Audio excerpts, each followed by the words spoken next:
Hello बच्चों, कैसे हैं आप सब लोग। आज हम शुरू करने जा रहे हैं पाठ 9 क्रिया। क्या कहता है पाठ? क्रिया क्या है, क्रिया के कितने भेद होते हैं। आइए पाठ पढ़कर जानकारी प्राप्त करते हैं। आओ चर्चा करें। क्रिया कौन कौन सी होती है, हमारे जीवन में क्रिया कैसे प्रयोग में आती है, मित्रों से चर्चा कीजिए। इन चित्रों को देखिए और नीचे लिखे वाक्यों को पढ़िए। गौतम तैर रहा है, वर्षा हो रही है, दादाजी कुर्सी पर बैठे हैं, कोयल गा रही है। ऊपर बने चित्रों में हमने देखा कि लड़का तैरने का कार्य क्रिया कर रहा है, वर्षा स्वयं हो रही है, दादाजी बैठने का काम कर रहे हैं, कोयल गाने का काम कर रही है। इन सभी वाक्यों में कोई ना कोई काम हो रहा है। व्याकरण में काम करने को ही क्रिया कहते हैं। क्रिया के बिना वाक्य अधूरा रहता है। जिस शब्द से किसी काम के करने या होने का पता चले उसे क्रिया कहते हैं। काम या तो किया जाता है या प्रकृति में स्वतः होता रहता है। जैसे वह गीत गाता है, क्रिया का करना, वर्षा हो रही है, क्रिया का होना।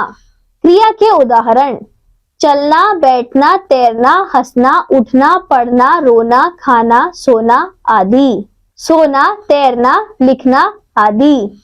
क्रिया के मूल रूप को धातु कहते हैं। जैसे जा, पढ़, लिख, खा। इसमें प्रत्यय जोड़कर क्रिया रूप बनाए जाते हैं। जैसे जाना, पढ़ना, लिखना, खाना। मुख्य रूप से क्रिया के दो भेद होते हैं।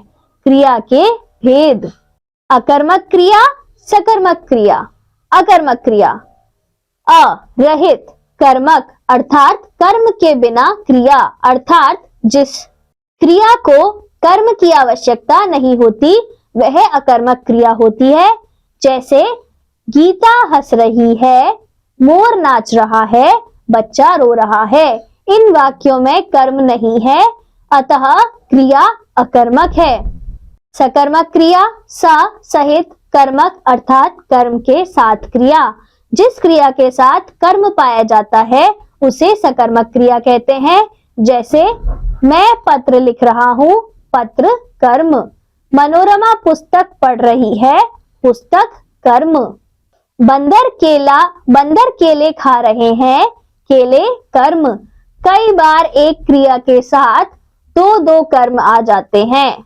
जैसे मैं राम को पत्र लिखूंगा, राम और पत्र दो कर्म। ऐसी क्रिया को द्विकर्मक क्रिया कहते हैं।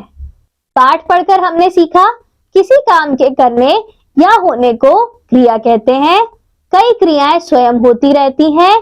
क्रिया के मुख्य रूप से दो भेद होते हैं, अकर्मक और सकर्मक। जिस क्रिया के साथ दो कर्म हो उसे द्विकर्मक क्रिया कहते हैं। धन्यवाद बच्चों, अब हम मिलेंगे अगली कक्षा में।